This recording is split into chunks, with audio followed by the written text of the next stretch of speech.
and the earth. We start with him. In the beginning, God created the heavens and the earth. Genesis 1:1. And the earth was what? Void and formless. And there was nothing. And then it says, and the Spirit of God was doing what? Hovering over the deep, over the waters. Huh? So for us to be able to start and be able to move, we have to start with God, because he's the one who started. He is the one who brought us into this world. And as I mentioned yesterday, he still is promising to be with us to the end of the age. Matthew 28, verse 26, and I will be with you to the end of the age. He's still promising to be with us even to the very end. So in that respect, that is what I would want to say, and just would want to hear from you even as we go along.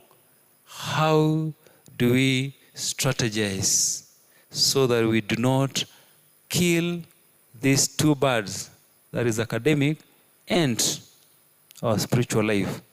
Because if one dies, there is repercussion. Yeah, one cannot flourish above the other. All should grow at the same time. Otherwise, I would want to say that what brought us here is our studies. You also have to put it, keep that at the back of your mind. It's not only studies, huh? God has a plan for us. And that plan, it is you as an individual, not as a group, as an individual to accomplish it. How far are you accomplishing that plan that God has for you? That is what I leave with you even as you proceed. I want to call upon my brother, boss, to just continue from there even as we proceed. We will be adding one or two even as we proceed. Thank you.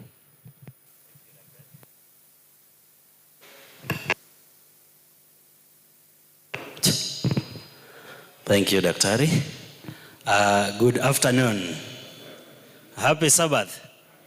I've realized that some people started praying a little bit early. Would we stand and stretch a bit? Up.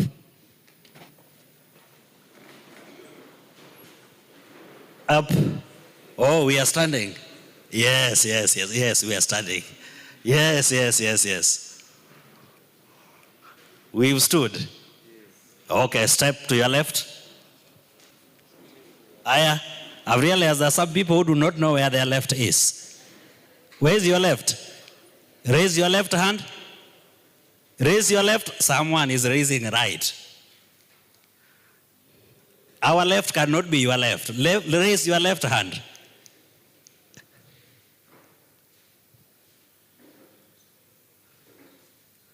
Raise it a little higher until the elbow is stretched. Happy Sabbath. Wave. With a little bit of energy. Good. Step to your right. You're back to your seat. Now we can resume the seat.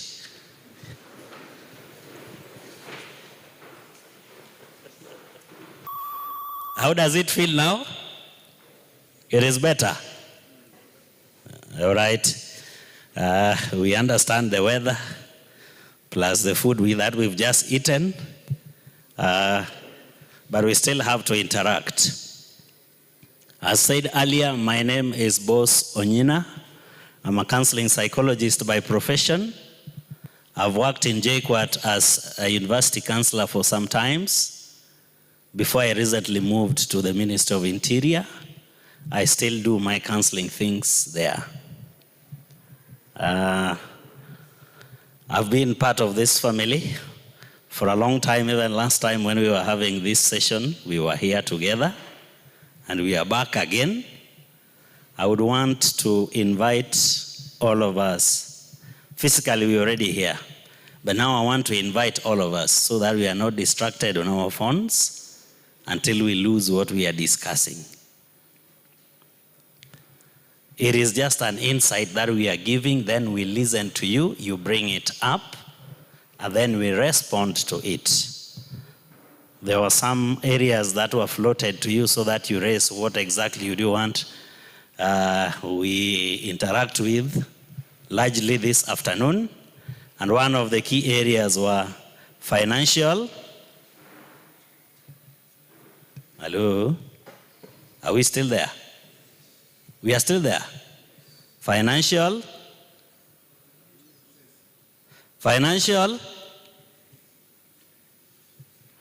Yeah. So it didn't come from us.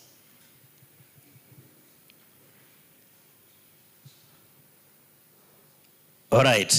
Let me start by throwing a question. Is it possible that while we are still students the way we are, we have challenges with managing our finances? Hello? How are you? I remember once I had a cousin of mine here. When he was coming from home, he used to be given money to come and pay. And I remember that my aunt used to tell me that I want to teach this young man to learn to be responsible. So he used to be given money. So he would come, and then when he would get to Nairobi, he would call me, bro, nimepewa pesa nyingi ya pocket money. This money is too much that I can't come with it in school. So wacha kwanza niipunguze kidogo, ndio nifike shule. So I was asking him, unapunguza kwa njia gani? Then he would tell me, just come over, I'll show you. So I used not to join him. Then one day when I got to town, just around Kencom, I saw a young man who had removed his t-shirt and was standing in front, right katikati ya barabara, and saying, nikanyage, mimi ni serikali, nikanyage. So I got a bit disturbed when vehicles were hooting while standing. And then when I got close, I saw my cousin. Kumbe, this was a guy in his company.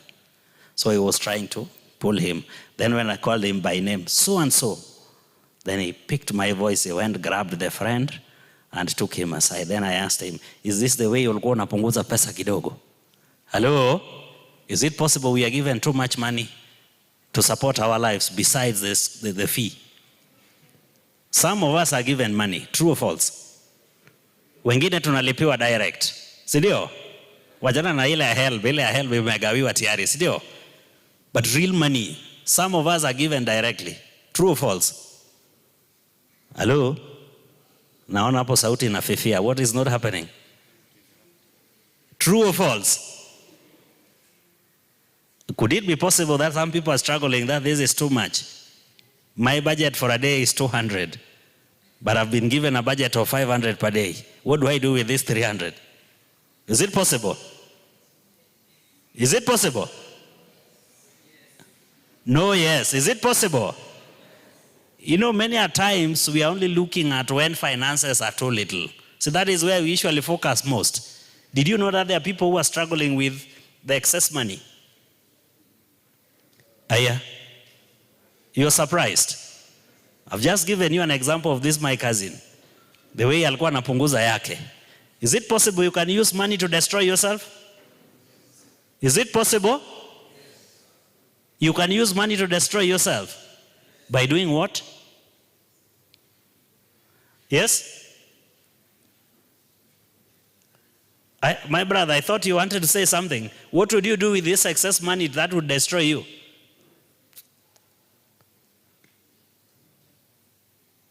Hello? Hello? We kept on inviting you that let us discuss, because this session is interactive. It is not one-sided. Sawa sawa? So kindly let us talk. I believe that whatever we are sharing is not new. Is it? We know what we can do with money to destroy ourselves. True or false? Aya, one at the back. What can we do with excess money that would destroy us? Yes? We can drink money. Is money drinkable? Hello? Yes, we can use money, yes, to purchase a destructive form of nutrition. Let me use the term form of nutrition so that it is not only restricted to drinking. Hello? Are we together? Yes, any form of nutrition that can destroy our health, the most precious resource that God gave us, we can destroy it. Another form? Happy Sabbath. Yes. Gambling. Hello? We can decide to say we want to multiply this money. You know, kitambo I was wondering, nikisikia ati pesa inazaa, I was wondering, is money a living thing to zaa? Because a little biology I remember is that living things used to multiply. Until I realized that some people are really struggling to make money to multiply. And in the process, it has cost life of some, including students just like us. So yes, it is possible. That excess money, you can say, I want to make this money to multiply. Probably with the intention of proving a point that I made it when I was young. Hello? So that is the wish of most of us. We would wish to make it when we are still. Hello? We want to make it when we are still young. We see people driving Mercedes and we want to drive it tomorrow. But those people, some of them worked for that Mercedes for more than 40 years. I am still a student and I'm struggling, I want to drive one. How practical is this? It will push me to go and make this money to multiply. So we will go into gambling, right? And before we know it, we are addicted. Gambling is also persuasive. At initial stages, you are likely to win so that you get into it deeper. Hello? Yes, you are like, it must be enticing. It must be enticing. So that you sink yourself into it, and before you know it, you are fully trapped. And if you're fully trapped, if you don't find help, then we've seen people lose their lives. Is it possible we can start planning for our future with the little money that we have today? Hello? Is it possible we can start planning our future by the little money that we get today? It is possible. And it is also possible to misuse the little money that we get, isn't it? Even from help. I know there's a big debate around help today because of the new system, but it is still help anyway, isn't it? It still comes, and there's that percentage that goes directly to the school account, and there's that other one that comes to your account. Is it possible that we can still misuse that? I remember that was one of the areas we used to struggle with. By the way, my office used to be in room 15, hall 7. And some of the areas we used to struggle with is somebody was given money, and in less than a month, that money is exhausted. Now this student cannot be able to attend the classroom, claiming that, siwezi attend darasani nikiwa njaa. Then now we start looking at how the person was planning for finances, and only to realize that some of the areas were kupiga sherehe. Hello? Hello? Hello? Wangapi wamejaribu kupiga sherehe? Usiinue sana mkono, isipite bega. Inua mkono ile haipite bega. Wacha kuangalia chini nani. Hello? It is for the purpose of learning. Wangapi wamepiga sherehe kidogo? Kidogo tu? Oh. Saizi tunaficha white, ndio? Si tuko church? Tuko church, Hatutaki kuonyesha sana. So, it is possible that this money you can still squander it within the shortest time possible. One, we say we share with our brothers, ndio? But are we logical in sharing? Are we logical in sharing? Are we sharing to prove a point? or we are sharing to attend to a needy situation. Very important. Ladies, hi. Tumetoka nyumbani tumefika huku, si ndio? Nyumbani tulikuwa tunanunuliwa manguo. Now we want to feel the feeling of going to choose for my own. Does it happen? Ladies, does it happen? Hello? Ladies, wameanza kuangalia chini. Does it happen? Now I want to have that feeling. And then unapata ile imetolewa pale, imehangiwa kwa ile ka structure, ile inatoa inakaa ni kama mtu amevaa nguo lakini sio mtu. Sindio? And then you say ni hii. So you realize the dress that you would get at 500, you go to buy it at 1500. Hello? Courtesy ya pesa ambayo nilitumiwa, sindio? Then what happens in the middle?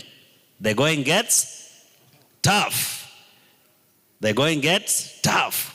We start skipping meals, and then we become vulnerable to manipulation.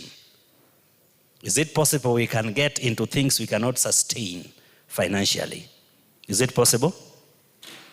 Hello? Is it possible? So what happens when now it becomes difficult to sustain it, and you had already attempted it, and you had gotten used to it? You become vulnerable. You become?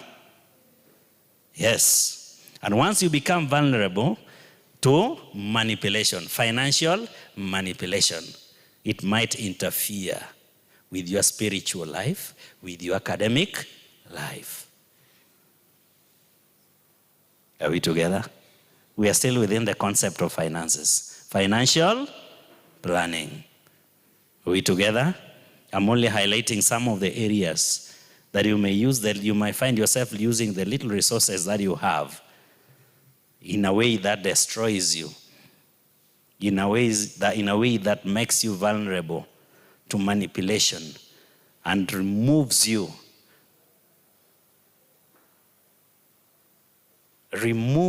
from the right track, both academically, both spiritually.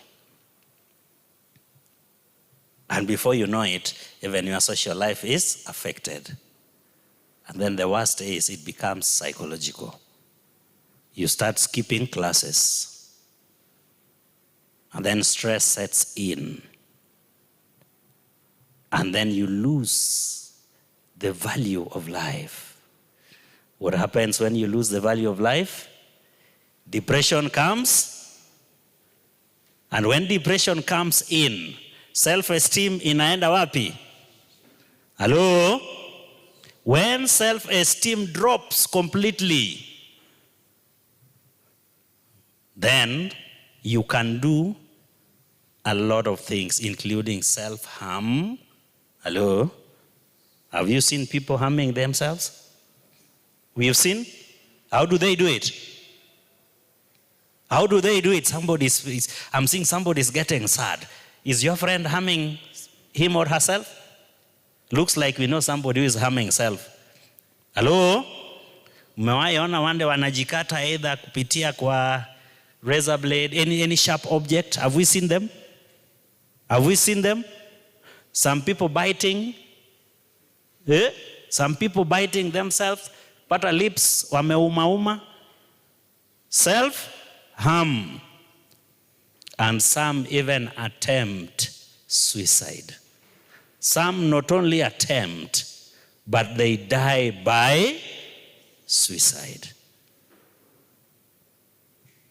So the little resources that we get, either from parents, from well-wishers, from the government, it is important to plan for them properly. Right? Ya Mungu, mpe Mungu. If there's a needy case that you need to support it logically. Support it. Are we together? And then that wish that you have to become an entrepreneur starts with how best you can manage your resources. Are we together? Are we together? Nowadays, it is actually very simple to manage. Probably that is something we may explore a little further. we were only giving an insight. We will still share our contacts so that we can talk much later. But nowadays, there are things like money market, government, treasury bonds, and so on. So that little in excess, yes. Nowadays, most of us have account numbers, isn't it? Hello? Si tunaambiwa tufungue account. Almost all of us have accounts. Did you know that even your bank trades with that money? Are you aware? Have you visited to know? So I want to challenge you. In the course of the week, when you are not so busy, kama ni KCB, kama ni COP, ni ABSA, whatever, they trade with this money in money markets and government bonds and so on. Visit there. Do an inquiry. You can start with as little as 2,000 shillings. I think most of them are now giving up to about 13% annual interest, which if compounded. So just keep rusha kidogo 500, that 1,000 in excess, put it there. Hello? Instead of gambling so that it can multiply faster, put it there. Let it be growing as you concentrate in your academics. You'll not need a lot of energy to go peep there. Hello? At this levels, wacha kungangana kufungua hoteli. Nataka kufungua hoteli ambaye comrades watakuwa kikulia. It will give you a lot of stress. Before you know it, hautakuwa na time ya kuingia class. Hello? People have tried these things. People have tried. Wengine wamejaribu kufungua pool table. Alafu wanafungua pool table na hawajadini license. I remember there was a case I was handling up a police station. A student amefungua place ya pool table, ana hata license ya kutoka kwa kanjo. Kanjo wamekuja wamebeba pool table. Hello? You are in classroom, alafu the text message kameingia. Daktari ako mbele pale anakuonyesha a certain formula. Then text imeingia kuangalia. Buda kumedhuka. Wamebeba pool table. Hello? Are you still concentrating? Happy Sabbath. Happy Sabbath. Sisikie sauti. Happy Sabbath. Uta concentrate bado. Pool table inaenda na unaonyesha formula hapa. Hello? Kama ulikuwa kwa lab unaonyeshwa.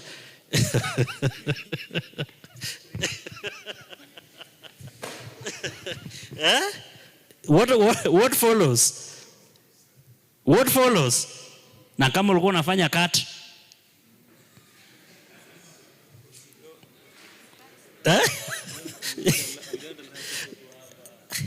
Yeah, actually I asked that deliberately because najua tukiingia kwa exams phones tunaweka nje, si ndio? But umetoka kwa revision sasa unangangana unaangalia papers ziko karibu kuingia. And then kidogo message inaingia. Unaangalia ya mwisho ndio switch off, si ndio? Hello? I want you to picture that. Unaangalia hii message gani imeingia? I'm already running late, si ndio? Unaambiwa pool table ime. Hello? Hiyo cut bado itafanyika? Hiyo cut itafanyika? Si hapo ndio sasa all the notes ulikuwa umesoma ina evaporate. Happy Sabbath. It might sound funny, but it happens because there's a case I had to intervene hapa kwa polisi. Of course, somehow Mungu alisaidia naka, and interestingly enough, it was Mwadventista kama tu sisi. Sawa sawa. Very, very delicate. Very, very what?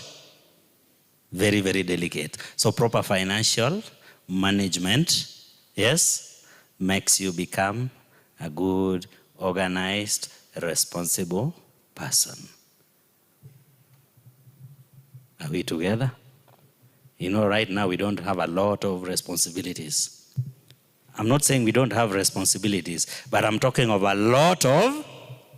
So hata unapotaka kufurahisha mwenzako kidogo, whether a he or a she, remember you still need finances. Wazazi and the supporters are very lenient with you at this moment. But the moment umemaliza, hapo ndio unashangaa hata kupata 500 inakuwa kazi. So if you had planned yourself a little earlier, then it becomes very easy. So, sawa? So, further as we go on, we will be able to understand a few things in the deeper context of financial management, sawa, so that we will know even the importance of drawing a budget and, not just drawing, but also living within the budget. Because when you draw a budget, it will be either below your means or within your means, and not beyond, because it acts as a lead. So when you draw and then you work around it, then you'll realize that it is going to help you have financial discipline. That even when you face the outside world there, fine, wakati watu wanasema maisha ni ngumu, you also say it as you are singing chorus, but by the end of the day, you are managing yourself. Are we together? I would want to leave it at that. I refer it back to Dr. Florence. As Dr. Florence speaks from there, I want to request you very, very humbly. If you have a query, write it down. Please, isukume tu ikuje hapa. We will read it out, then they will respond. We have like 30 minutes. Daktari. Thank you. Thank you very much. Is it okay now? Okay. So, thank you very much for this time, and the introduction was very long. So, as I said before, all of us here are really undertaking various courses, very different per se, but when we are in our 4th year, there's a course that is done by everybody. It is called entrepreneurship skills. I'm sure 4th years will be going to the 2nd semester, and perhaps they have checked their units, they already see that unit there. So why would we think that it is so important for the university to think of a course that is called entrepreneurship skills that is cutting across all the courses offered in the university? It is a mere fact that even our graduation was here last week, and the chancellor was giving us power to read and do all that pertains to our courses. But sometimes we are out of the 4th year, then we are ready for the job market, and we do not know where to start. I think majority of the students and those who have passed through universities, and we know our economy and the employment, the way it is, and everybody. I think last week we had over 3,000 graduates ready for the job market, ready to be employed. Yet, we have undergone more than 50 units or courses, cutting across our fields, from College of Health Sciences, and majority of the courses they do there should lead you to self-employment. But I think that there is a bit of lapse. As a student, when we get to 1st year, we are very comfortable. We know almost everything that pertains to our course. We know where we can get. At 1st year, I'm sure we have the September ones that came recently. And there's these goals they have set for themselves, and they really understand. But what happens in the middle? In your 4-year course, 5-year course, some of us have even no idea where they can look for appropriate jobs. And that's why we feel it is important for us to have a character or a habit of being entrepreneurial. So how does it start? Sometimes we say that entrepreneurs are born. Is that true? Are entrepreneurs born? Is it a yes or a no? Someone is saying yes. I will say no. I will say no. And I want to stick to my no. Because this is a thing that is nurtured and must be nurtured at a very early age. A very early age means you start making your choices even before you do your 4th form. The first time you get to it's only 844. At class 8 is general. many schools, by Form 2, you're already creating a path for yourself by choice of the subjects that you make. But then after that, you get into the universities, and that's what dictates the course and the college you get to. That's why I said entrepreneurship is something that is nurtured and must be nurtured at a very early age in life. First, what makes us successful entrepreneurs? I'm sure I may not be the best person to talk about this because we have a whole department that is doing this, and I'm not sure if there's any staff from CORED here. Any staff from CORED, especially entrepreneurship? Okay, I'm not seeing any hand. But I know they have laid down procedures and books where they talk about being innovative and being risk takers. How many of us have ended up taking loans and the business never picks and they end up being stressed?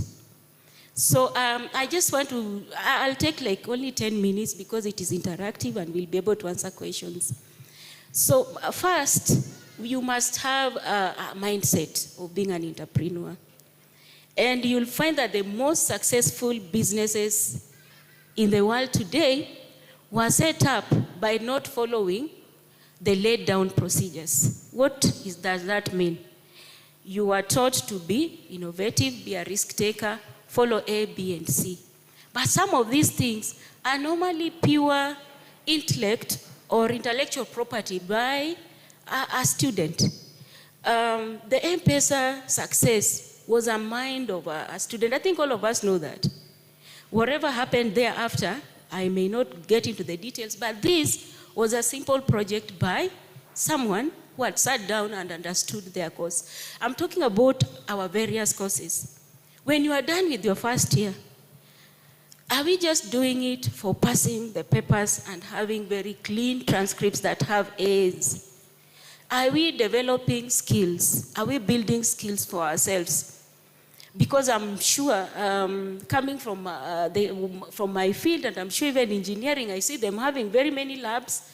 Even agriculture, they have labs. Those are where we build our skills. We can do a lot of theory in class, but at the end of it all, when the books are not there and your transcripts are not there, do you have a skill that if you are taken to an interview and then you are shortlisted for the next step, are you able to outcompete? Are you able to outcompete your peers? And that's where you become a leader in your area. In my field, we've had a bit of interviews for labs technicians. They, like even 1,000 of them. Very good CV, we shortlist, but then we normally have a catch. We prepare a 1-hour experiment with very simple techniques and allow them to do it, and then they report back. Before the end of the day, you'll be able, in fact, there was a time the entire lot that was shortlisted, no one was ready to take the job, despite having very nice CVs. I'm talking about that aspect of making you have a mindset. What you learn in class, are you able to take it to the next level?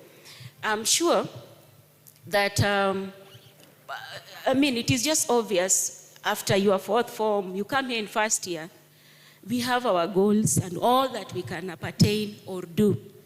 But are we taking it to the next level of thinking, having that mindset of doing things beyond what it's done? I remember the story of Kodak. There was a time when you were growing up, when you want to have memories, you have to call a cameraman, and then they will come, take so many pictures, then they tell you it will come out after 2 or 3 weeks or a month. Then when they come after 1 month, you are really eager to see the photos. Then they tell you, hiyo picha yote ilichomeka, wacha tupige tena. You know, they were the company that was leading in that area, but they were not flexible to change. Where is Kodak today? Where is Kodak today? So what you're doing today as a student is technology evolving. Are you opening up your mind to new technology? What is happening, like students who are doing maybe IT, what is new in that field? How can you, that idea that you have, how can you move with it further to make you a leader in that specific area? So as we think about it, actually being entrepreneurial goes beyond having skills. And here I mean skill as an ability to do something very well. Yeah, it goes beyond having that ability to do something very well. It goes beyond doing that. Why? It needs you to challenge what is existing. What is existing is what I'm trying to say. Counter, you have understood. Those who are from entrepreneurship, I'm sure, they know how to be entrepreneurial in book. If you give them an exam, they will challenge what is existing. And sometimes myself and experiences we have, you get to class, the topic appears so familiar, especially for those who are in fourth year, it appears repetitive. And even sometimes when you engage the students, a student will just boldly tell you, Madam, these things we've done since first year. What is new? And they just sit there, wait for you to leave. Because it sounds very familiar. I'm sure we have those who are in third year, perhaps those who are in engineering or course or biomed, there are practicals that can be repeated. But before it sounds familiar, repetitive for you, have you learned something that you can do? I challenge them myself. I tell them, have you gone beyond this? What is new? What we are doing today, it has limitations. Have you modified and thought about how can we overcome the limitations of the systems that we have? That is when learning is taking place. Because most of us, we go through a curriculum from first year to fourth year and graduate successfully through a curriculum, and your papers will tell you that. But have you gone beyond challenging what is existing? Can we do this differently? Even the M-Pesa that is still, the money transfer market, it evolves every day through the minds of those who started it. So as I move on, maybe the other things, apart just from having a different kind of a mindset, I know the norm is to think big. We even have books about thinking big or thinking broad. My idea will be to think narrow. And narrow, yeah, I would want people to challenge me on that. Sometimes when it is too broad, then you cannot narrow into something that can be applicable. You'll find most successful people, they tend to think in a certain area, but when challenges come, they build on those narrow things they started with. You start with a very blanket idea, and then you narrow it down. But then once it starts working, you can now root yourself, just like a tree. Most of them start with the taproot, for those who are from biological background. But then, once to get ground, it will make so many roots around the narrow idea that they started with. So I think it will be more interactive if we have questions and be able to answer as I even move on. So maybe what I should have mentioned is even in our current setup,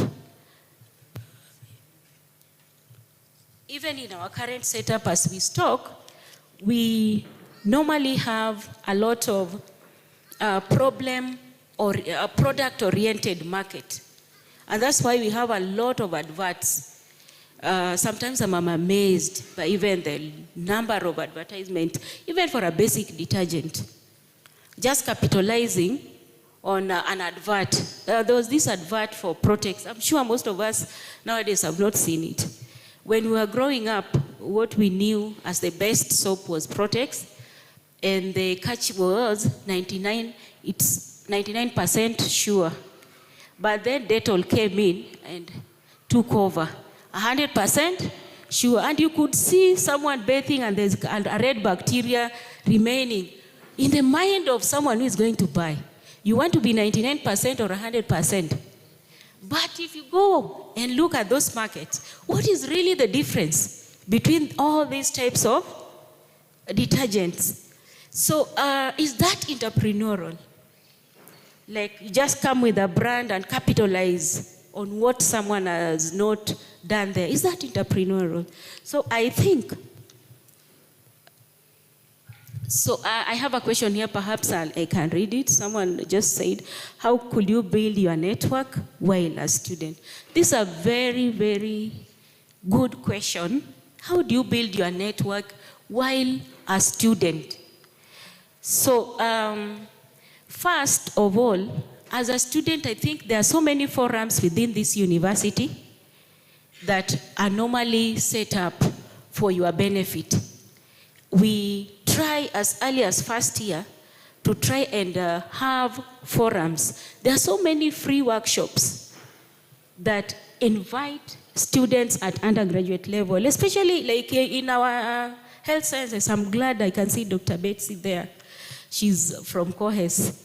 I'm sure there are so many workshops and forums that as a student, apart from managing your time, do we take time to look for the organized workshops that you can attend? Once you attend one, then you get to meet people in that area.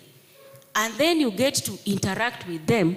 And when something comes up, they are the first people to call you. I'm telling you today, we have so many students from our department who are not even currently here and are very successful in other places where they're doing, but they started very early. We have some of them I may not mention, but they started very early. These are students who went, even JKUAT, most of us, funnily enough, we normally have like the tech that is organized by the university. I rarely see students there, because sometimes we are so busy with our books. But those are the areas where we can meet the real people who are in those fields. And you realize majority of these people are not employed. They are the employers. And they are in your field. So first, building networks starts with personal initiative to look for the relevant and right forums, trainings and workshops that you can attend to link you up. If we were having like a meeting today and we sit in a room like this, and we are only like, we were full in the morning. But now you see the few that are here. You are barely 10% of what was here, of the percentage that was here in the morning. But you'll find if we had brought speakers from the field or industry who can enlighten even your ideas, only those who are here and made a chance of even going a step further to interact with the people that came are the ones who are likely to get the opportunity. Another thing for networking, I call it soft skills. I think this is interpersonal skills. How do you communicate with someone and relate with them such that if they feel there's something they want, you are the person they'll be looking for? How do you do that? That is also soft skills, and interpersonal skills are also things that we build up as we move on. It is very important as we move on, but anyway, it's never too late to start or to do anything. Then another question is, how would you tackle the issue of volunteering? Personally, you don't have any science income as immediate finalist students. Volunteering, yeah. So yeah, this one maybe is from someone who is from biomed. We have a lot of research fields where they call for volunteers. Actually, from a lab aspect, I've been in charge of some lab for some time. Most of the times when we call people to volunteer, we don't want to advertise the post, and you really want to absorb those who are in your field, in your area. Then you put a few slots, like 2 or 3.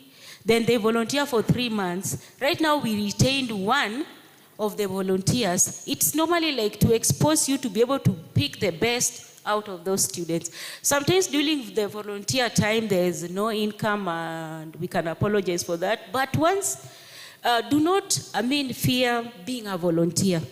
because your skills and your work can actually let you attain or get into positions that are actually, if you see a volunteer, not all of them go.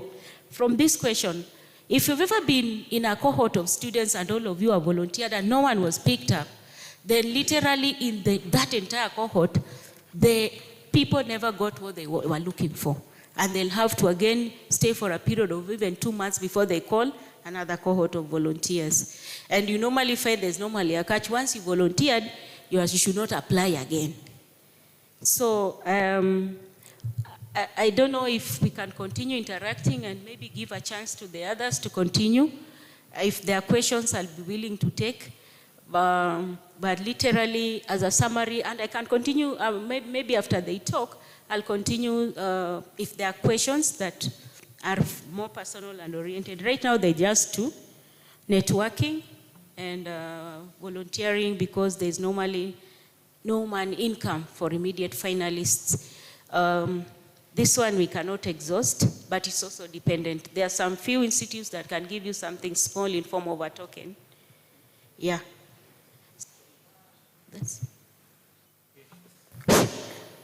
Thank you, my sister Florence. I think there are quite a lot of things that she has touched, and those are very critical points. You know the soft skills, huh? This thing that you do that is not directly related to probably your area of, study, huh? They are very important. I think of those, for example, in my field,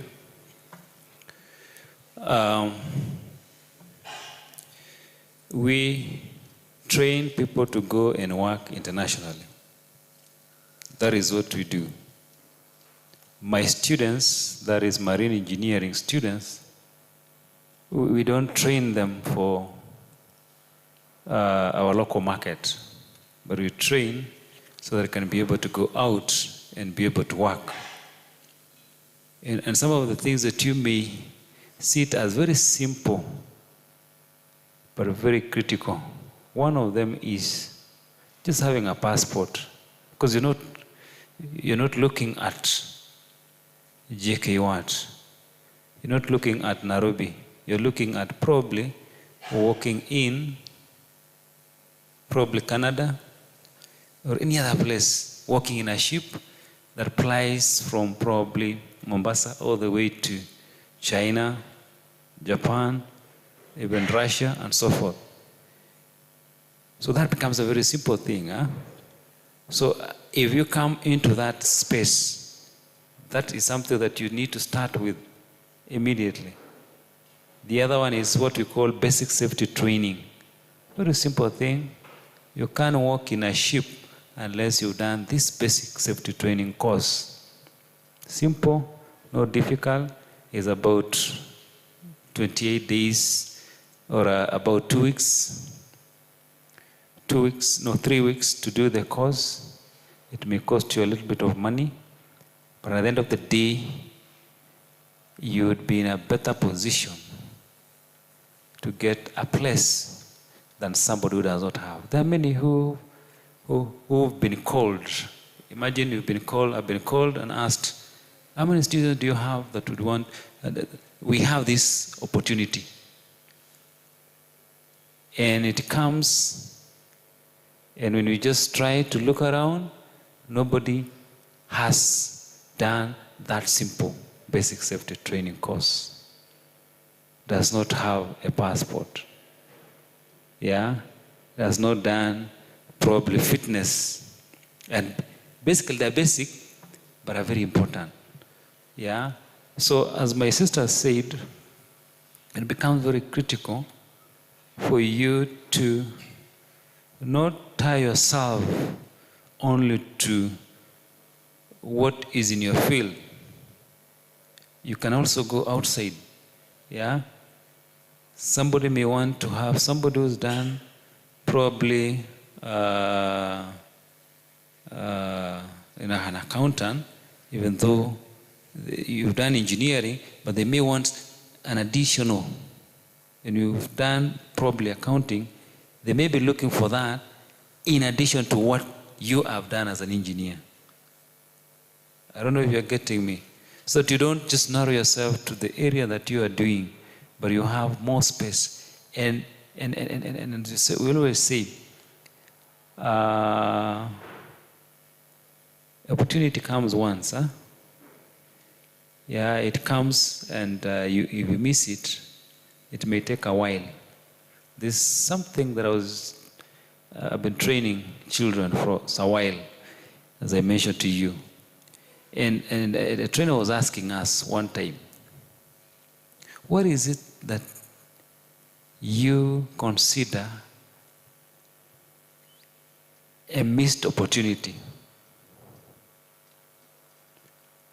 And I just thought in my mind, this is almost more than 20 years ago, more than 10 years ago. There's this thing, a friend calls me, I'm outside the country, I am outside the country, and he calls me and tells me, this is thing that I've already booked for you. And it was something okay, but I said, it was a parcel of land, yeah, and I was studying. He says, I've booked it. That time I was employed in the department. I booked it for you. Can you consider this? And I said, wow, this is. I said, no. It is around here, not very far from JUJA, a place not very far from here. It was the university which had organized for, the staff to get those pieces, and then you'll pay it slowly. Looked at it and said, I can't imagine myself staying in JUJA. I could not imagine myself staying in JUJA that time. And I said, no, I'm not ready for it. I came back. This is now almost the 12th year, but I've been living in JUJA. I missed that opportunity. That was about 2 years ago. I started looking for a piece, and I was not able to get with what I had. That time, I was saying I will not stay in JUJA, but now I've stayed more than 12 years after I came back from where I was. This has become my home.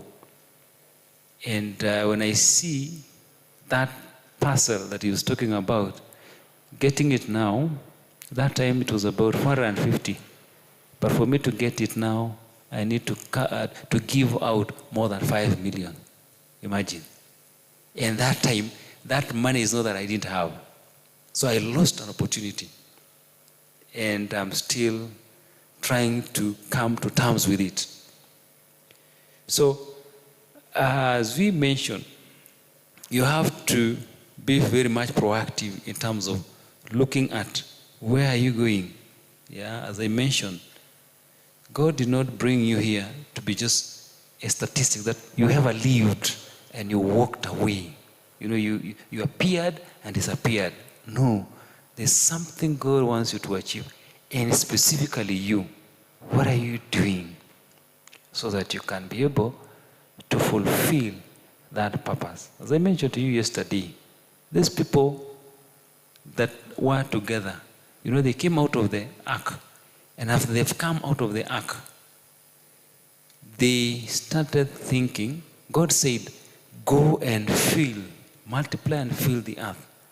But they thought to themselves, why should we go out? They went eastward and they settled in Ong'iena. And they said, let us build ourselves a tower that goes to heaven, so we are not scattered, and make ourselves a name. And what happened? God has said, you need to do what? Go out, scatter, and occupy the whole world. But these guys were not ready. But because God is God, and He has good plans for us, He says, He comes down and confuses their language, and they're able to. It was like by force. You have to accomplish the plan that God had planned for. They had to go out because they could not understand one another. So what is it that God wants you to achieve? Yeah, in terms of your academic. I would want to say briefly about, even as I close, when you think of a course, like now you've been called for a course, marine engineering, or, talking of mechanical, you're talking of electrical. You may feel that is not the right one. Maybe your mother, your dad wanted you to do something, that one. Yeah? But you wanted to do something else. Yeah? So what do you do when you find yourself in that? And this is what you've been given. This is what your marks is able to allow you to do. Do you discard it, or what do you do? What I would want to say is learn to appreciate what you can be able to do. If you are given horticulture, and that is what your ability could be able to take you to, do it. There's no course that is superior to the other. It's a matter of working hard towards it and being the best in it. Then you can go places. You can actually be able to use whatever you've been given. Because God gives you according to how you can actually be able to do what? To use it. Remember the talents? He gave one 5, he gave the other 2, he gave 5, he went and brought 5. He gave 2, he went and brought 2. He gave another one, and he went and buried. The one who buried, when he came, he said, I knew that you are a very difficult guy. And you reap where you don't sow. What happened? It was taken from him and given to the one who came with more. So God has given you talent, God has given you ability, has given you something that you can actually be able to do, not for your own. Go and multiply it. Do what you can. Make yourself the best in it. Improve the skill. And you never know where God will take you with that same thing that is given you. Because it's not by accident. Yeah, people say, niliangukia. But God has given you that. Appreciate, be content, and move on. Is that okay? So every course that you are doing is very important. I can't say marine engineering is better than mechanical or electrical or, civil or the other engineering courses. No, they are all important. And we have space for each. You do your part and God will be able to fix you. When He has fixed you there, He wants you to do a work for Him. Not to just start complaining and whining, but doing something. And as we said, the greatest thing that God has given us is to go out and make disciples for Him. Not just to earn thousands of money or millions of money. No. He requires you to go and use that for the sake of reaching others, that neighbor that is not known about Christ. So when you talk of our careers, God has given us those specific ones, not for our own. Let's not complain, but let's appreciate and do our best. And then let God use us. Throw yourself into the hands of God and say, God, I'm here. Where do you want me to go? Where do you want me to be used of you? And God is going to take you places which you not even have thought of. In fact, it reminds me of this verse. I would just want to read even as I like quoting the verses in the Bible. Jeremiah, yeah? This one, it used to be a very nice one in mother tongue, huh? But I've forgotten how it used to be. Yeah, it says, call to me and I will answer you and show you great and mighty things which you do not know. When you talk it in the mother tongue, it used to come out very well. Yeah? And I remember one of my mentors kept on reminding us, and this, I keep on remembering it. God said, call unto me, and I will answer you and show you great things that you cannot even imagine. What he has in store for us is so much. Let's call upon him, and he'll be able to reveal to us that which he wants us to accomplish. I want to call upon my brother to add if he has anything more. My brother, boss. Thank you. Asante sana, Dr. Florence. And Daktari, you've also completed it well, ya kwamba all courses are relevant. Our time is consumed as per what we had been given. We've only seen so far only one question that has come in. Is it that we want to raise our hands directly?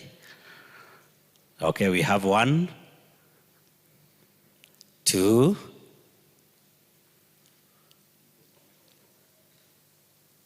Okay, I'm taking the statistics because we will take the question 3. Mark your numbers. 1, 2, 3.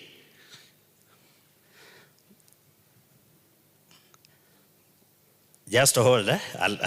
You are the number 1, then she's number 2. Yeah, he's number 1. So far we have 3, 4.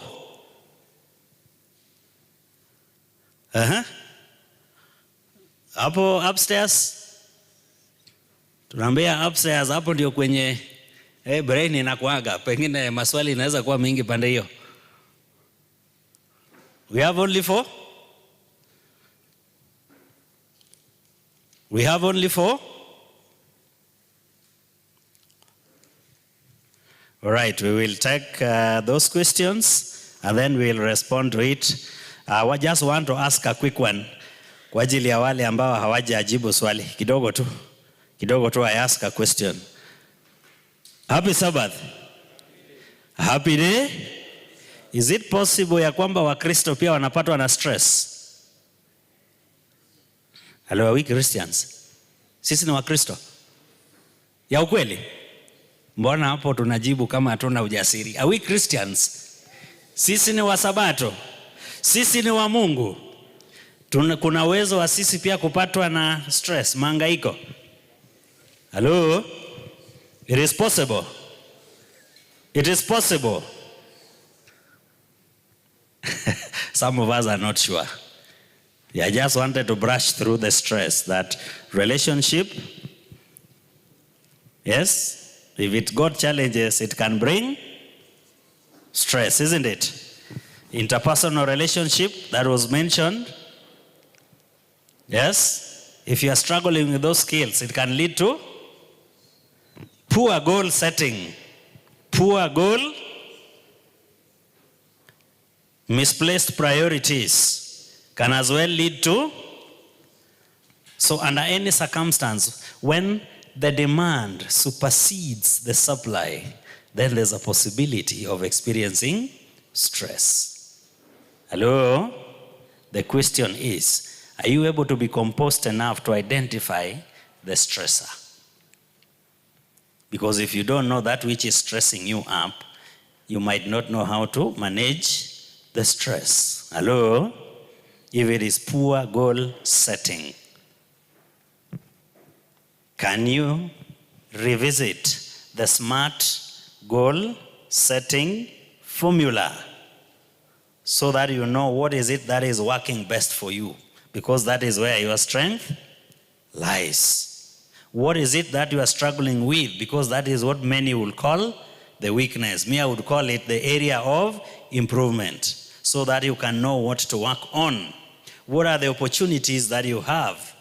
Are you able to identify them within your reach? And what are your resources? Remember, I mentioned in passing that the most important resource that God gave us is our health. So what do we do to safeguard our health, to be at its best at all costs? Do we understand the resources that we have? What are the threats? What are these that poses challenges that cannot make you actualize your goal, so that you may end up being stressed up?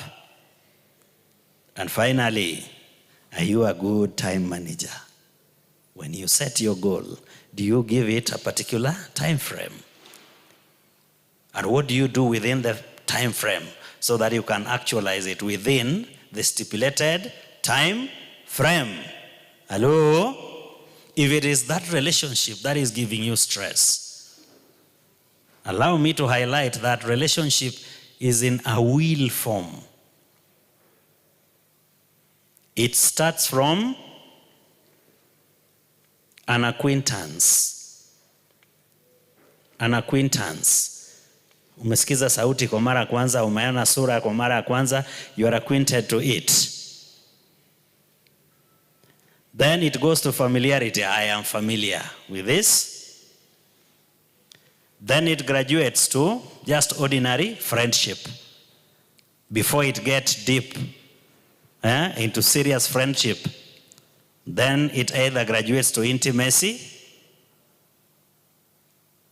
that may end up in familyhood, or it deteriorates if it doesn't work. So the question is, do you know at what phase are you in a relationship?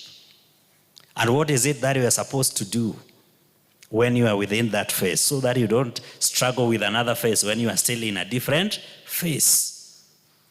So if you don't know how to understand at what phase are you in a relationship, that which you are struggling with, that is giving you stress, we can talk hapo nje.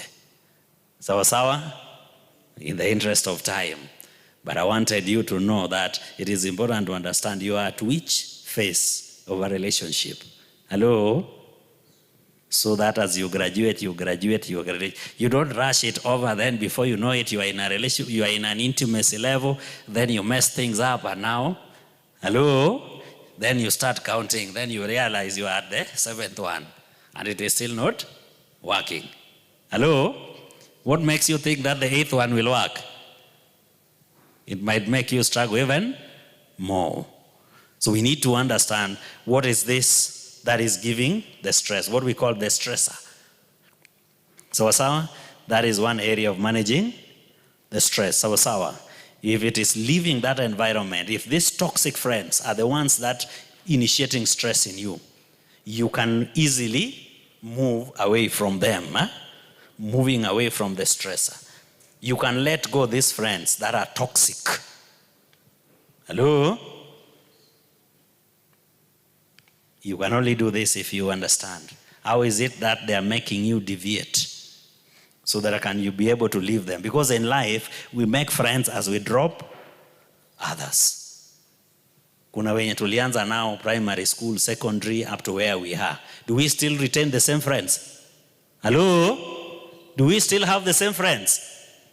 We release others as we bring. So those toxic friends, that makes your environment toxic, therefore leads into mental illness, stress, depression, and the likes. Please, you can as well. Sawa. As I sum up in the interest of time, 2 Timothy. 2 Timothy.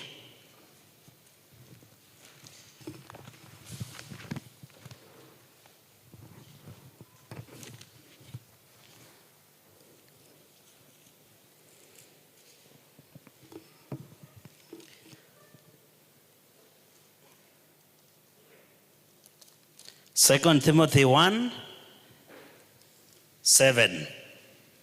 2 Timothy 1:7. Can somebody read for me?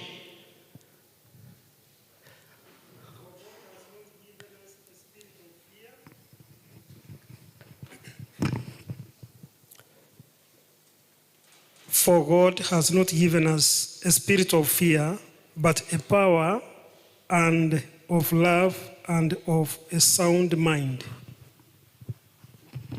Thank you. God has not given us the spirit of, therefore fear not.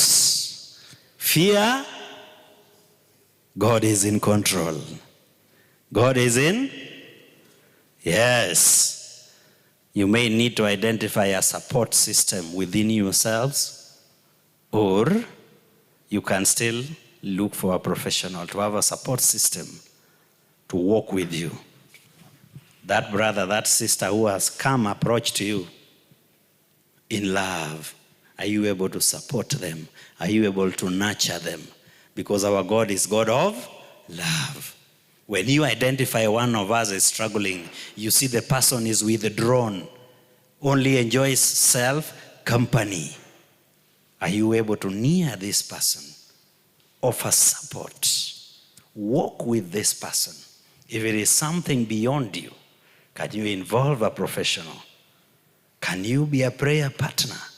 You pray together with this brother, this sister, so that he or she can open up on the struggle that they are going through. Because we need to support each other. Question 1. God is good. All the time? All the time.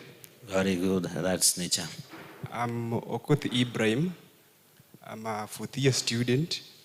And entrepreneurship is one of the units that we are handling now.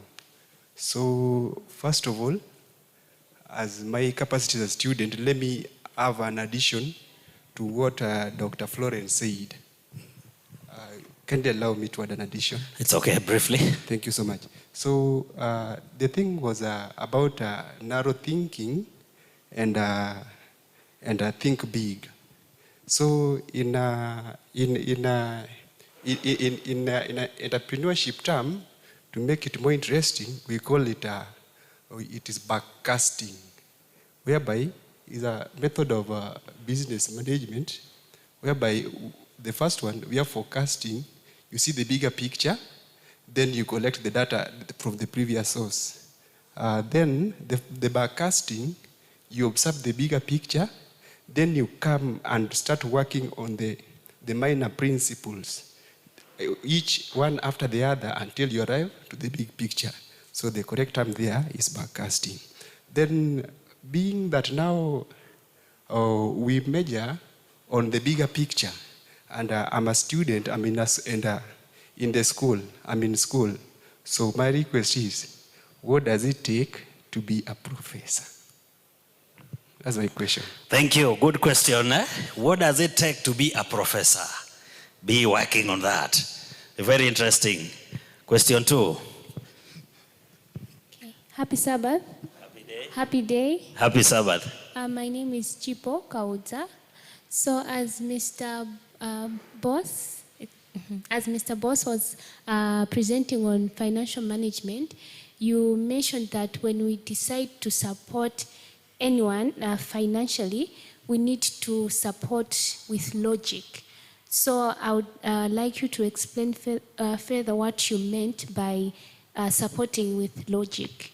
Thank you. Supporting logically. Thank you. Question 3.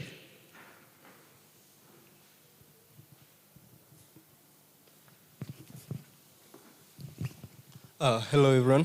Hello. My name is Arende Shakil, and mine is an entrepreneurship question.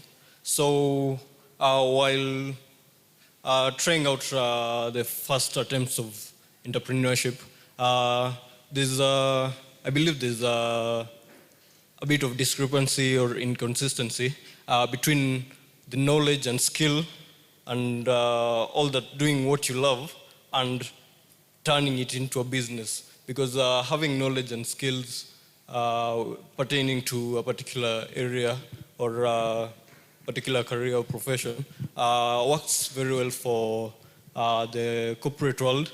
But when delving into entrepreneurship, there is so much more that you get to realize that it's not just the knowledge and the skills that you need to do the business. Because say that I am good at laboratory work, say in a civil engineering laboratory. Well, I may be good at the work itself. While venturing into entrepreneurship, there is much more that doesn't encompass those particular skills that I have, things like marketing or accounting and all those many things that come along with it. So how can we hedge ourselves or prepare ourselves for such, considering that first resources are limited and we may not have many attempts to try, and for starting, somebody may not have expert knowledge or the skills to work such things. So mostly in the setting of somebody who's maybe doing all the things on their own or have a team of few people. Thank you. I don't know whether the question came out clearly because I've had more of emphasis, because you started by saying that it takes more than just skills and knowledge to establish a business, and you've given an example with the corporate world and the government. Did you mean to just put emphasis, or there was a question that is hiding in there? Oh, the question is that I was trying to explain it so as to contextualize the question. That is okay. Now be specific with the question. All right. The context of the question is, say in the setting of somebody who's first starting, either making the first few attempts in doing business, and somebody who doesn't have many resources. That's somebody who cannot, allocate all these other tasks to, somebody else. And also in the setting of somebody who, as you may be good in the core thing that you're doing, you are not an expert in all these other things. So how can we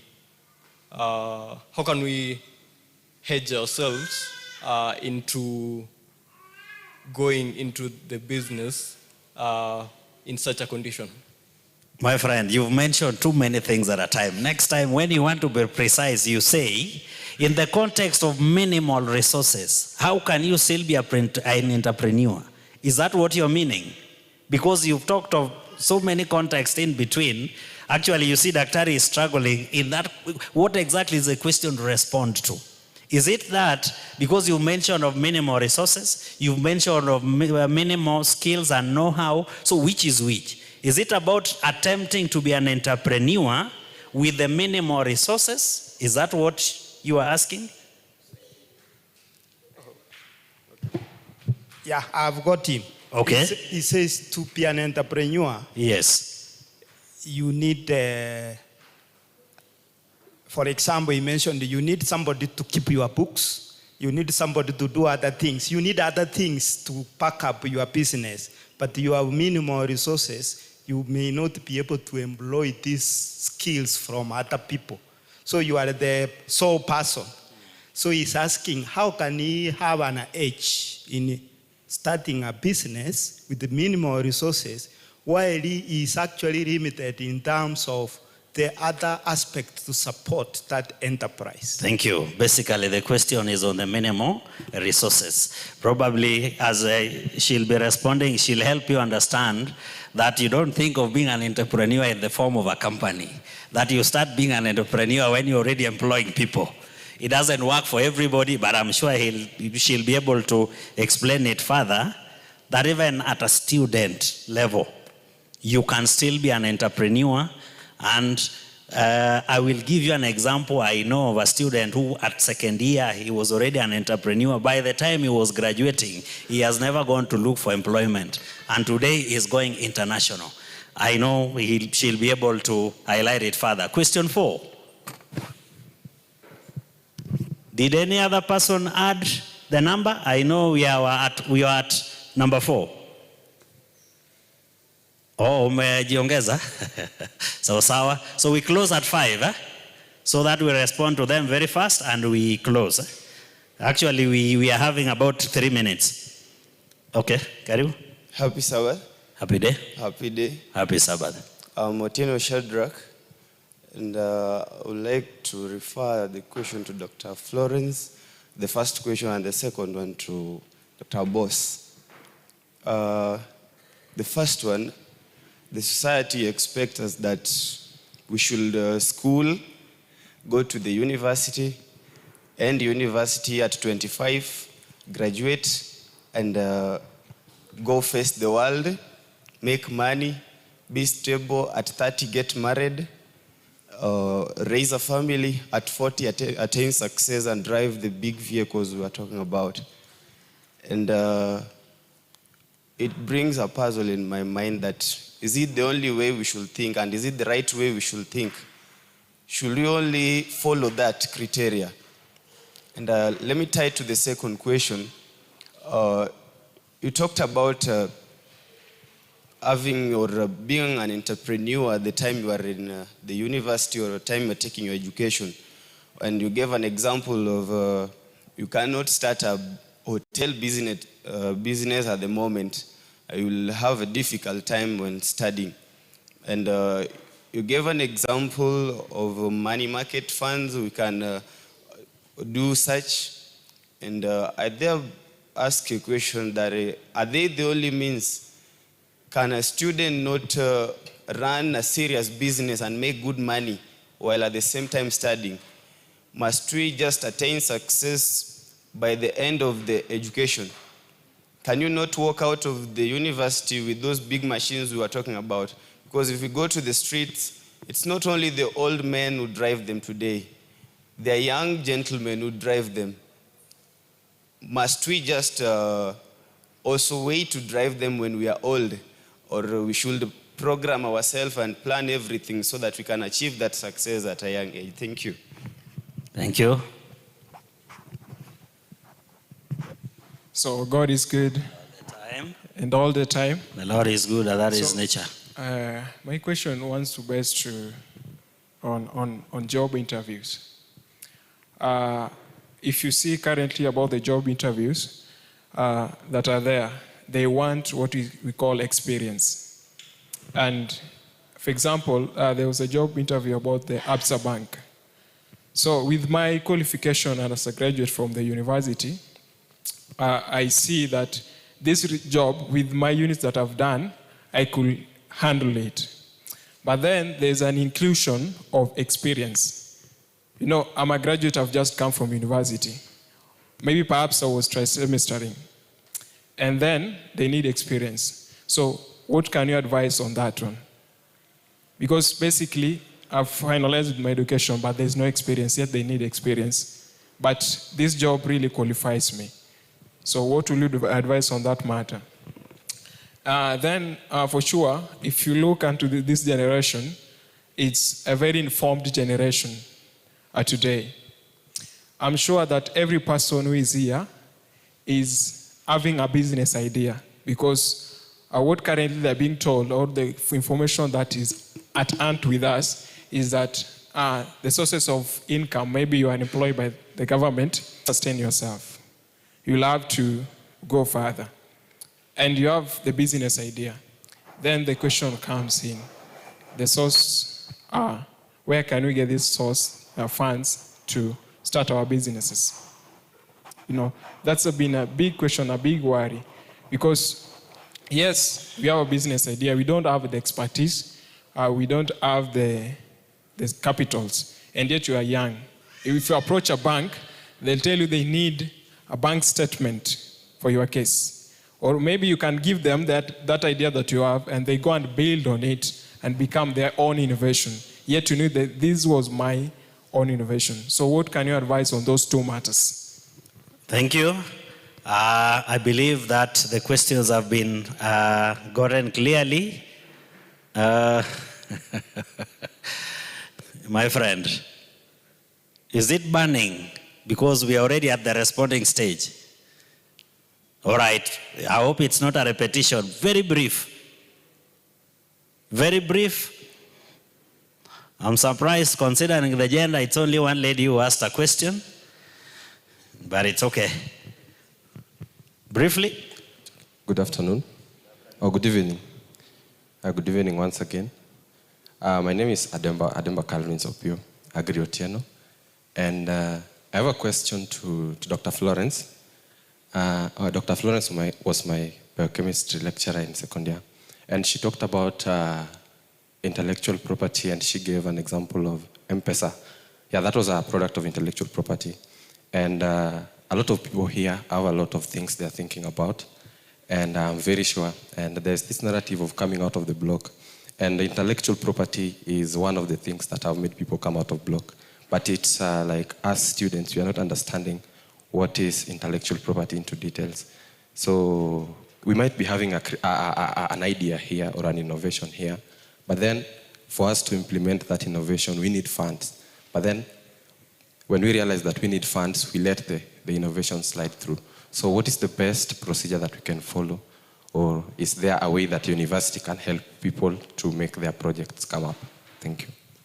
Right, the question is on projects. Allow me to respond to the two, then I give to Daktari, then finally, so that we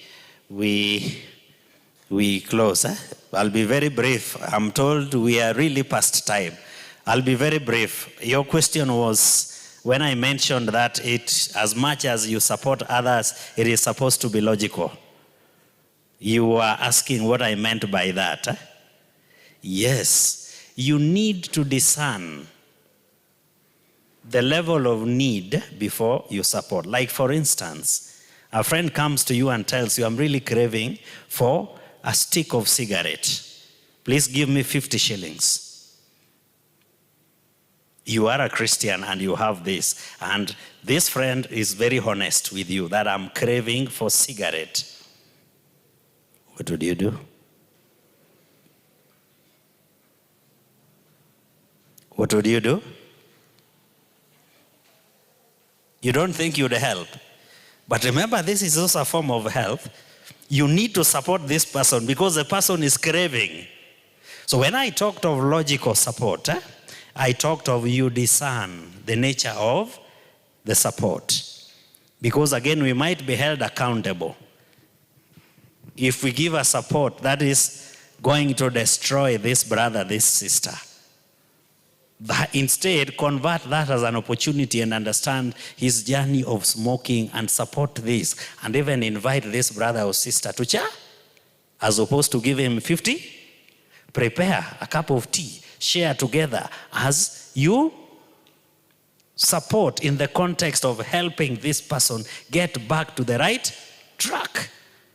So basically, when I talk of you have to be logical even in supporting, it is because we have to discern, right? We have to discern. My brother asked, what is wrong driving these heavy machines? Because I said that it is delicate to balance the business of a hotel and also studies. My brother just gave an example of this young man who was attending classroom and at the same time pool table ilikuwa inabebwa. Were you there?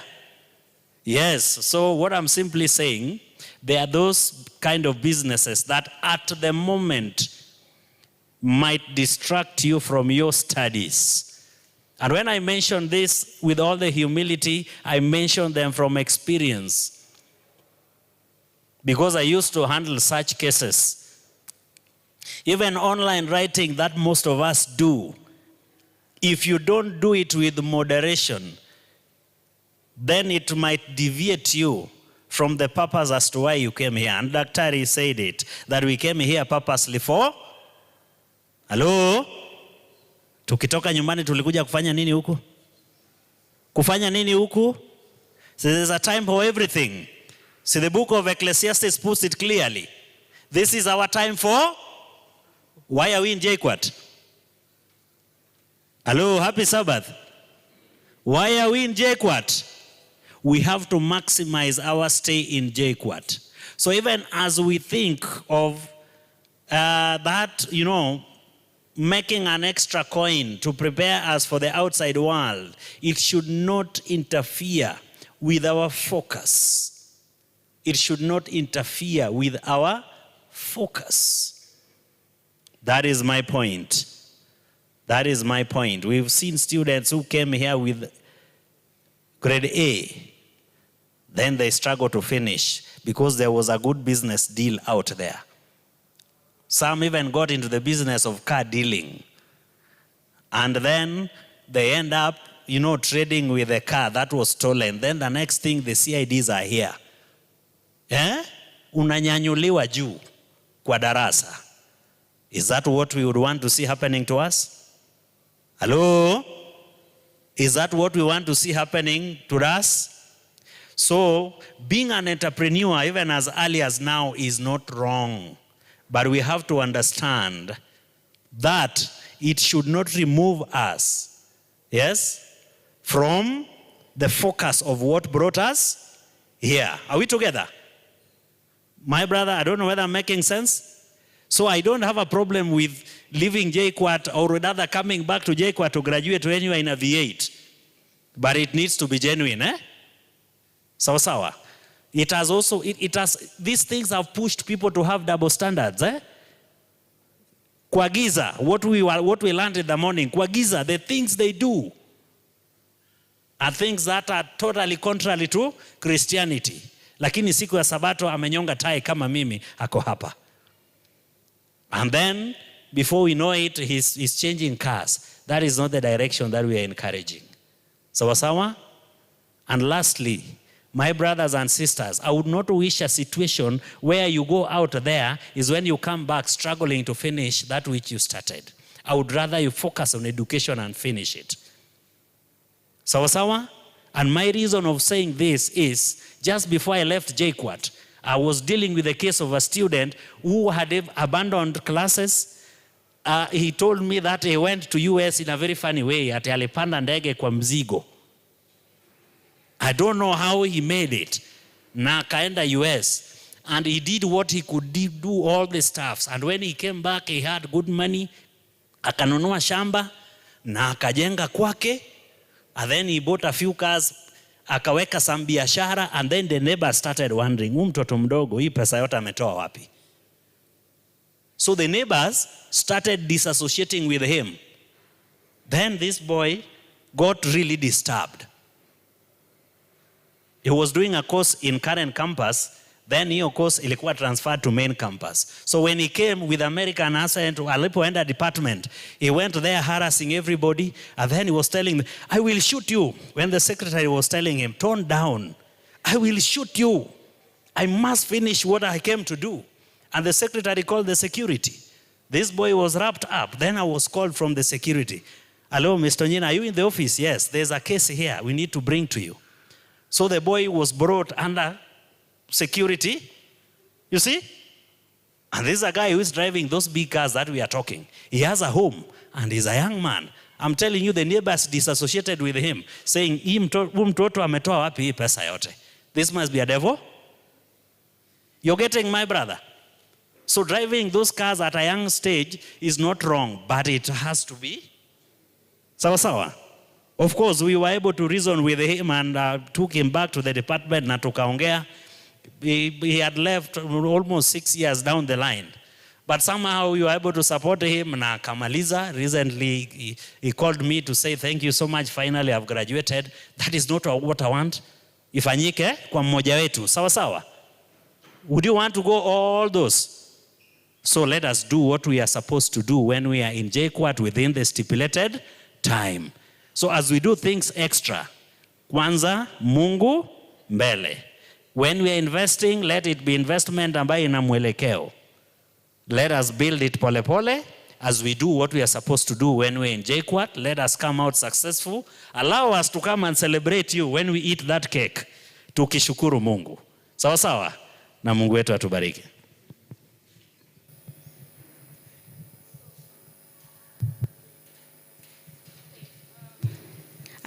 Thank you so much for the questions that are coming. And it's actually very interesting that there's a lot of debate on entrepreneurship, even as students. And I think with the leadership of this team, we can't exhaust this, and maybe next time we can have a lot of discussion. First, I want to thank the first speaker. As I said, I'm from biomedical science, and that's why I even asked, is there anyone from entrepreneurship here who is a staff? Good for the correction of the terms. I was using layman terms, but I thank God the point was home. Now, for the student that asked a question on limited resources, the one that you kept telling to repeat, literally, if you look at our topic is developing entrepreneurial skills. And from the discussions that we've had, I said when I started, and I started with a question, are entrepreneurs born or is it nurtured? And I said, it is also nurtured and from an early age. So we cannot wait to be in fourth year and start a business where you need accountants, you need all this, and you do not have the resources. The starting small, you can only be employing someone when you yourself cannot manage to do what they are able to do. But what is maybe the definition of entrepreneurial skills? Those that you acquire. Like now, fourth years are doing the unit. They are in fourth year, ideally. At the end of your fourth year, and based on your training, this course is actually supposed to open up your mind in a way that you are able to think beyond the class. Is there something that I can do with the knowledge that I have also to be maybe an employer or employ myself rather than go and look for? So are you able to, and I'm glad, are you able to apply even the concepts of all the units that you're doing? So it's not like something that is limited to a specific department. And to think about the broad perspective of it, let us not think about it as just business. We've had people who have developed and have ideas that they manage to sell to other people, and those people who have the capacity are now running them. But you see, once they have the property, they will always get permission. They are always entitled to some income out of it. So it's not just opening a business. I think most of us think about it as opening a business. But in your respective courses, are you able to come up with something that even you can sell to Microsoft? You can sell it to Nike, these big companies, and they are able to pay you in return as a person. Until that time, you are able to compete with them in the market. Because we also know, those who are from the School of Business, that there's a lot of things when it comes to marketing and market challenges. But are you able to place yourself in that position that these people will be relying on you for your intellectual property to use it at an industrial scale?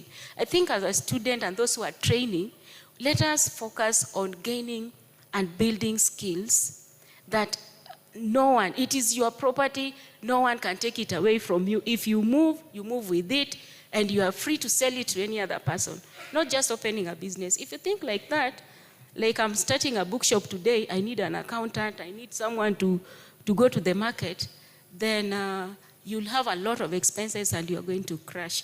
And the other question, just because of time, the other question is on the, intellectual property rights.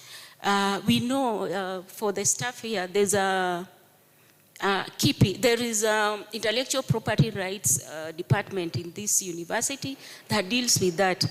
And students, most of the times when they are in fourth year, they can do a project. In many cases, in our interaction with our students, we normally tell them, you are in fourth year right now. You've gone through this course. What do you think your course can help you solve like a problem that is existing?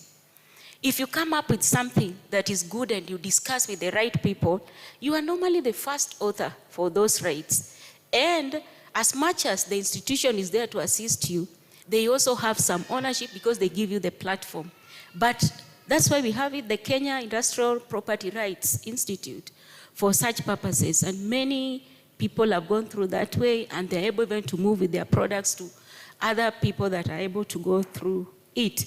So as I said, this topic, and I'm hoping the management, the leadership of this team, it is something that we need to exhaust so that even as we graduate students, we are not just graduating students who are going to be employed, but have a focused and an open mind of even them being able to develop technologies that can be acquired so that they are even more stakeholders. I normally love the prayer of Moses. That is the book of Psalms, chapter 90. You can read it through. But the last one, the verse 17, it says, "May the favor of the Lord rest upon us and establish the work of our hands for us." Yes, establish the work of our hands for us. This is NIV version. So what I normally do is that in everything I said to do, always pray that the favor of God rests upon you. You'll find those who are successful, they always tell you they go back to where they draw their strength. So it is my prayer that the favor of the Lord rest upon you as you go through your course and be leaders in your fields and have that ability to become someone who can develop something out of the 4, 5, or 6 year course that you are doing today. And I said it starts early. And I'm challenging the first, second years who are here. As you're going through your course, is there something that the knowledge that you get through that course can help you develop something that you'll be proud of, even as you clear your course and graduate? So I'm not sure if I exhausted all the questions. I didn't have a paper to write down. I just tried to remember a few of them. Yeah, that's all. Thank you very much, Florence, for those insights. I think we are now coming to the end. We are concluding our discussion this afternoon. And I want to appreciate everyone who participated. Somebody mentioned about interviews and experience, talked about capital. Where do we get it from? Maybe I'll touch on that. I'm not an expert in it. Yes. I'll come to that. So, job interviews. That question has been a question for a very long time.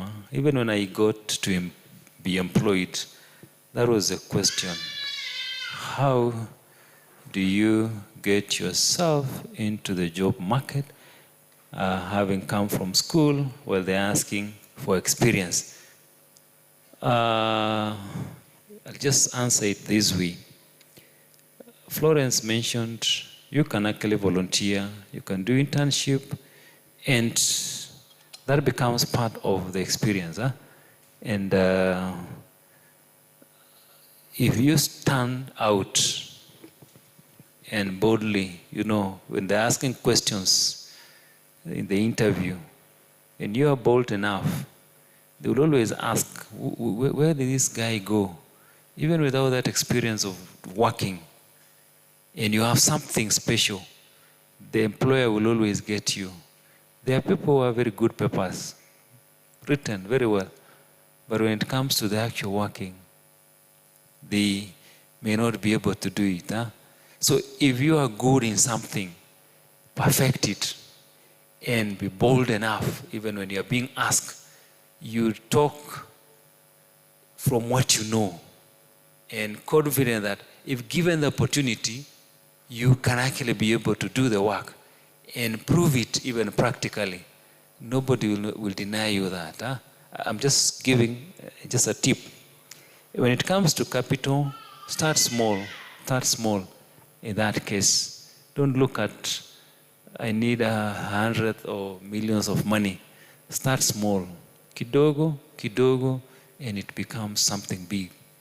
That is what I would say. And then the last one, not the last one. It is disappearing, that one. But I would want to conclude with, somebody asked, what does it take to become a professor?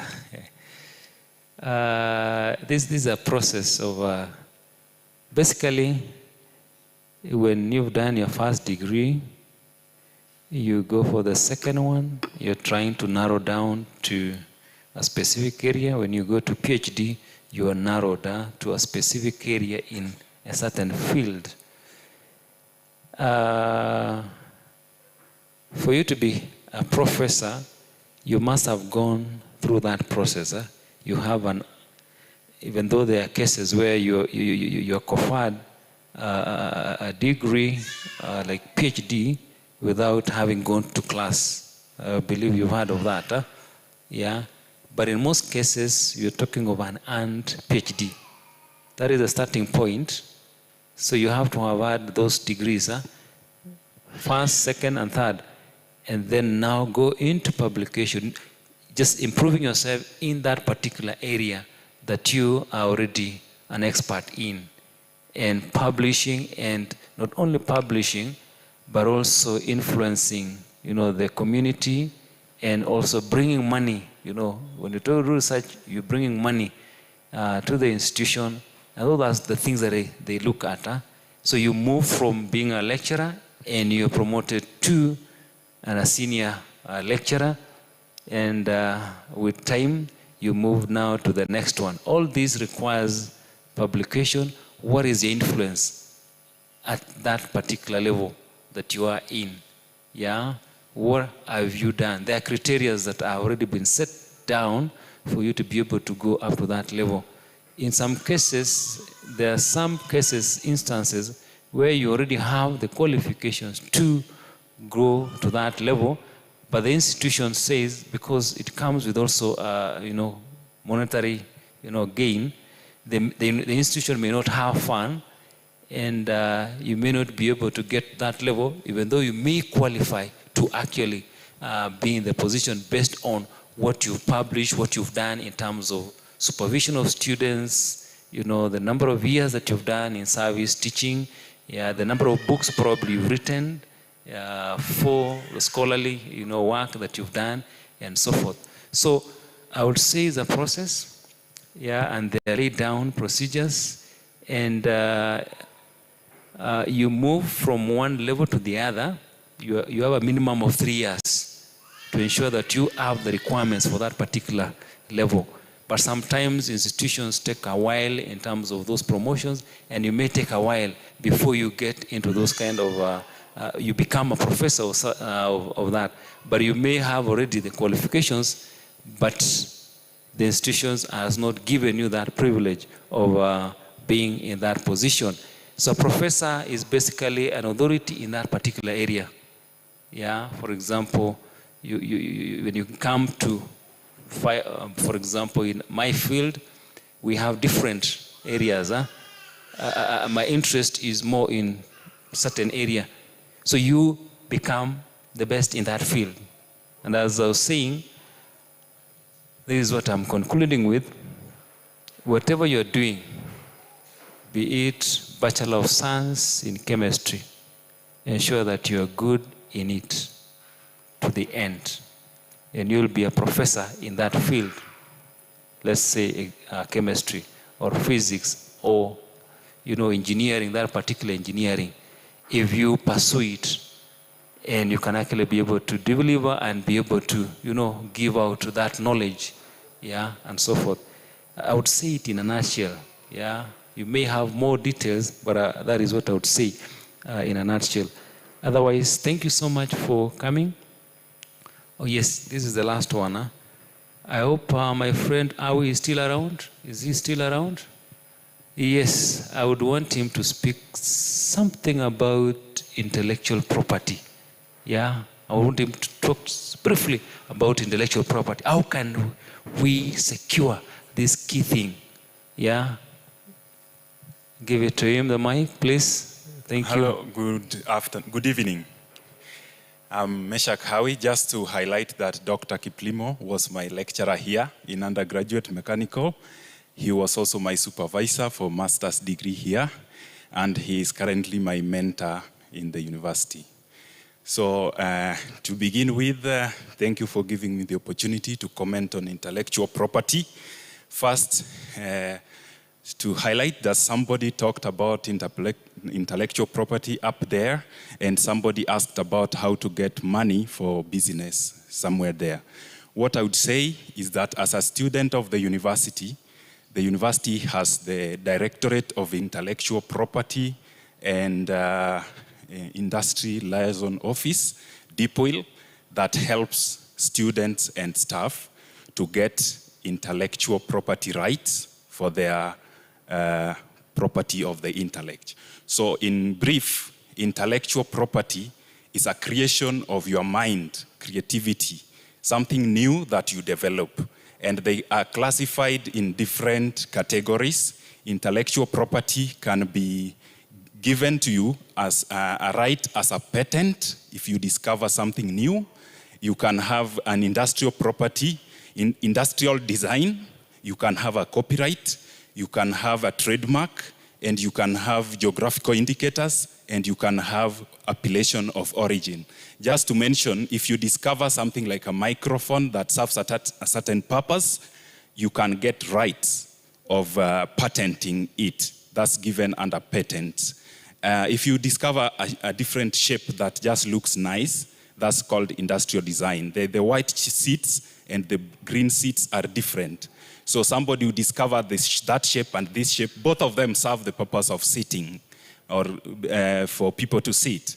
But they are different in design in terms of the aesthetics and how they look. So that is an industrial design. So you can get, the university can support you, and your creation can be registered as an industrial design. If copyright is given to artistic work, if you develop something, you write a book, you can write a poem, you can write something, and you can have an artistic work, that you will get what is called a copyright. And a copyright, you can make money out of it. You can also have a trademark. You develop a trademark, it can help you to sell. If something today have a trademark for Dell, another one for Apple, you cannot use that trademark because if you put it in your product, it enables you to sell. So there are several things that you can create out of the mind. Those are what are called intellectual property. And if you have that, you can turn it into money. You necessarily don't have to have the cash. There is what is called pitching for funding. There are opportunities. You can have people who have money can buy the idea, give you the money. If you develop M-Pesa application today, you may not have the money to develop the infrastructure to get money out of it, but the telecommunication companies have the money. You can agree with them to sell the idea to them. They give you $1 billion or 50 billion or 100 billion, and then you settle it. Or you can settle that you be a partner with them, and over time, they get their money and you get your share throughout. So that is by agreement. And as Dr. Florence mentioned, the university can help you secure any intellectual property of the mind, and through Kenya Industrial Property Institute, KIPI, and then all these arrangements can be supported by the university. So if you have a creation of the mind, just approach the university intellectual property office. They will help you to register your intellectual property with the KIPI, and then through the JKUAT open forums like the Tech Expo, like the JKUAT shows, and all the other platforms, you can show your idea to potential investors, and then they can buy them. You can get $1 million today at once, 50 million, 100 million as a creator of an intellectual property. So the idea of fearing that you don't have funding, that's out of the picture. If you have a property that is new, a new innovation, a new creation, there's a way you can pitch for funding and investors can support you and you can be a billionaire overnight. So it is possible. Just have a new idea, a new creation, let the university intellectual property office help you to register it and get the intellectual property rights with KIPI, and then approach investors. The university will support you. University has the industrial park that can support you, and through that you have a way to meet the investors. They can decide to buy your idea once off. You get 100 million or 50 billion, or buy over time and get money throughout the venture.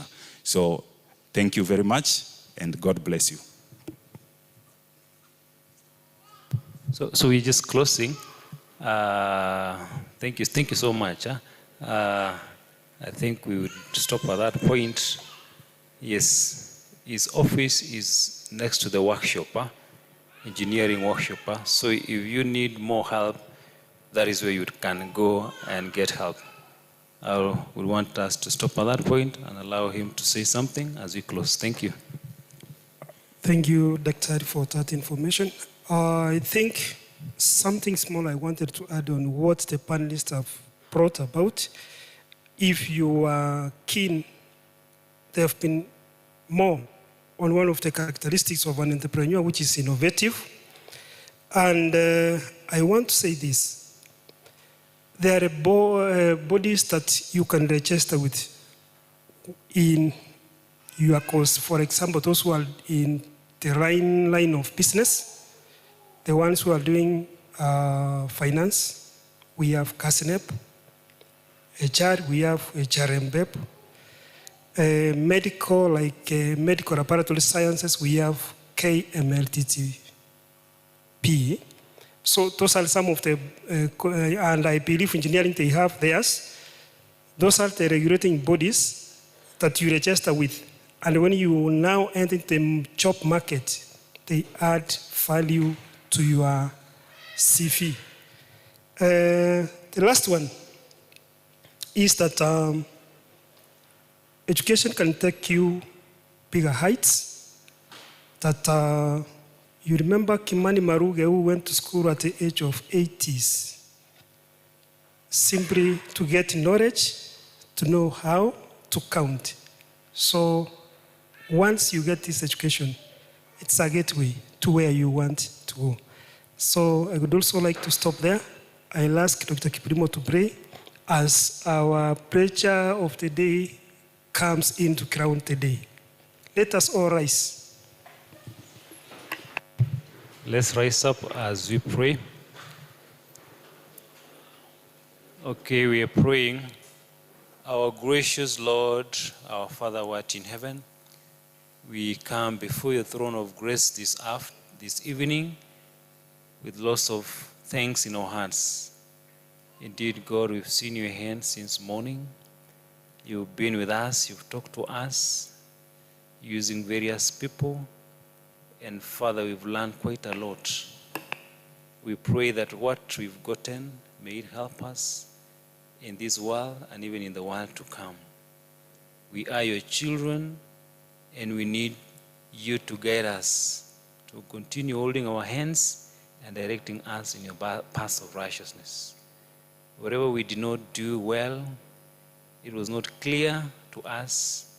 I'm praying that may the Holy Spirit make it right in the hearts of your children. That what we go out with today may be that which is straight, that which will help us get ready and also prepare others for the second coming of Jesus Christ. Thank you for reminding us that the greatest assignment that you've given us is to go out and make disciples, to go out and reach out to our neighbors and help them also know you. There are many things that we'll do as we go, as we try to accomplish this duty. Among them is our education.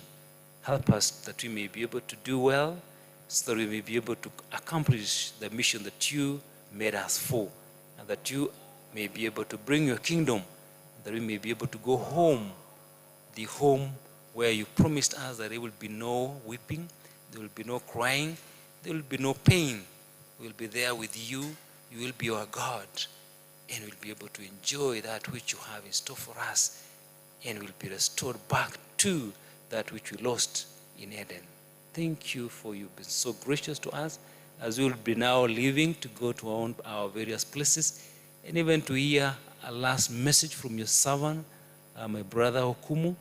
I pray that may you use him and may you speak to us. Draw us closer to you, oh God. Continue preparing us for your kingdom. Thank you because you've had us. Do to us in accordance to your will, our prayer in Jesus' name.